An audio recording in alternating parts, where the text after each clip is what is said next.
इसको हम यहाँ पे प्रूव भी कर सकते हैं। हमने A is equal to a i j एक सिमेट्रिक मैट्रिक्स लिया n बाई n ऑर्डर का, ठीक है। तो यहाँ पे कंडीशन क्या है, a i j is equal to minus a j i for all i j, ये तो सिमेट्रिक का कंडीशन हो गया।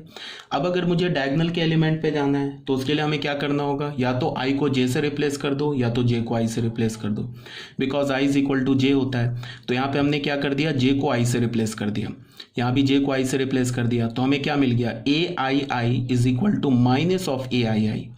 तो इस ए आई आई को इधर ले आओगे तो क्या मिल जाएगा, 2 times a i i is equal to 0। तो a i i is equal to 0 for all i. अगर मैं यहाँ को आई को जे से रिप्लेस कर देता तो हमें क्या मिल जाता, 2 j j is equal to 0 for all j. इसका क्या मतलब हो जाता कि ए आई आई 0 है सारे आई के लिए। इससे हमें क्या पता चल रहा है कि A11, A22, A33 जितने भी एलिमेंट्स है वो सब 0 के इक्वल होने चाहिए for A skew symmetric matrix. ये तो हमने प्रूफ किया। दूसरी बात क्या है कि तुम इसको लॉजिकली, जैसे अभी मैंने बताया कि डायगोनल के एलिमेंट वो खुद के कंजुगेट है और वो खुद के निगेटिव भी है। तो कौन सा नंबर है रियल नंबर जो खुद का निगेटिव भी है, वो ऑब्वियस बात है 0 ही खुद का निगेटिव है। तो इसका मतलब क्या होना चाहिए कि जो डायगोनल के एलिमेंट्स होने चाहिए वो 0 होने चाहिए। ठीक है, बहुत बोल दिया। अब आ जाओ, फिर हम लोग क्या करते हैं, एक एग्जांपल से समझते हैं स्क्यू सिमेट्रिक मैट्रिक्स को। यहाँ पे हमने क्या किया कि एक मैट्रिक्स ए ले लिया, फिर 3x3 ऑर्डर का मैट्रिक्स लेता हूँ। तो ये A11 ले लिया, A12 ले लिया, A13 ले लिया, A21, A22, A23, A31, A32, A33। ये 3x3 ऑर्डर का एक स्क्यू सिमेट्रिक मैट्रिक्स मैंने लिया। तो अगर ये 3x3 ऑर्डर का, ये तो जनरल मैट्रिक्स मैंने लिया 3x3 ऑर्डर का, अगर ये एक स्क्यू सिमेट्रिक मैट्रिक्स है तो कंडीशन क्या होना चाहिए, पहला A11 is equal to A22 is equal to A33 is equal to 0, मतलब डायगोनल के एलिमेंट तो 0 होने चाहिए। उसके बाद क्या होना चाहिए, A12 का कंजुगेट क्या, A21, तो ये एक दूसरे का निगेटिव होना चाहिए।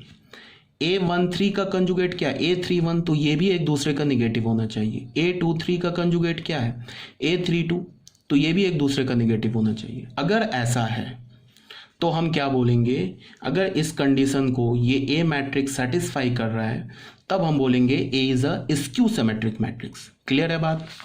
तो हम लोग एक काम करते हैं, A में रिप्लेस कर देते हैं। हमने क्या बोला, A11 को हमने क्या बोल दिया, A11 को 0 बोल दिया। A12 को क्या बोल दिया हमने, A12 को हमने बोल दिया यहाँ पे माइनस A21 ऐसे बोल दिया। A13 को क्या बोल दिया, माइनस A31 ऐसे बोल दिया। A21 को क्या बोल दिया हमने, A21, तो यहाँ पे तुम ऐसे लिख लो, A21 को क्या लिख लो यहाँ पे, माइनस A21, तो A21 ही रहने दिया यहाँ पे, इसको 0 कर दिया। अब A23 को क्या बोल दिया, माइनस A32। अब A31 को ऐसे ही हमने रहने दिया। उसके बाद यहाँ पे हमने क्या, हमारे पास A32 को हमने क्या बोल दिया, A32 ही रहने दिया, इसको 0 बोल दिया। ठीक है। अब ये A मैट्रिक्स किस में कन्वर्ट हो गया, इसमें कन्वर्ट हो गया। अब तुम क्या करो, इसका ट्रांसपोज ले लो, A का ट्रांसपोज ले लो। तो A का ट्रांसपोज कैसे लेंगे, रो को कॉलम में चेंज कर दिया 0 and minus A21 minus A31 A21 0 minus A32 A31 A32 0 ऐसे ले लिया।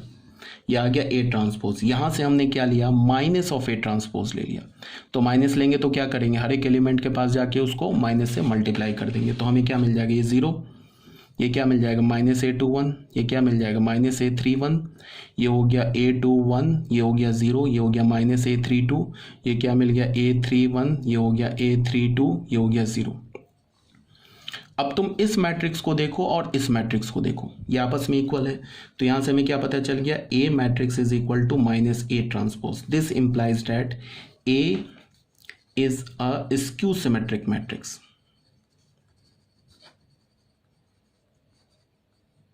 क्लियर है ये बात। ठीक है, ऐसे ही तुम 4x4 ऑर्डर का 5x5 ऑर्डर का ले सकते हो। ठीक है। अब अगर मैं बोलूं कि तुम एक 3x3 ऑर्डर का, कोई भी 3x3 ऑर्डर का एक स्क्यू सिमेट्रिक मैट्रिक्स लिखो, तो 3x3 ऑर्डर का मैं लिखूंगा तो क्या होगा, 9 एलिमेंट्स आएंगे उसमें, और हमें क्या करना है, 3/3 ऑर्डर का कोई भी एक स्क्यू सिमेट्रिक मैट्रिक्स लिखना है। तो यहाँ पे पहले बताओ, ये जो डायगोनल के एलिमेंट है इसको तो कंपलसरी है कि ये 0 0 ही होना चाहिए अगर ये स्क्यू है तो। अब ये जो कंजुगेट एलिमेंट यहाँ और यहाँ आएंगे ना, ये एक दूसरे के निगेटिव आएंगे, यहाँ और यहाँ भी निगेटिव आएंगे एक दूसरे के, यहाँ भी निगेटिव आएंगे। मतलब क्या है कि अगर यहाँ मैंने 2 लिख दिया तो यहाँ -2 ही लिखना पड़ेगा, अगर यहाँ 4 लिख दिया तो यहाँ -4 ही लिखना पड़ेगा, यहाँ पे मैंने 6 लिख दिया तो यहाँ -6 ही लिखना पड़ेगा। ठीक है, तो ये एक हमें 3/3 ऑर्डर का स्क्यू सिमेट्रिक मैट्रिक्स आ गया। क्लियर होना चाहिए ये भी बात।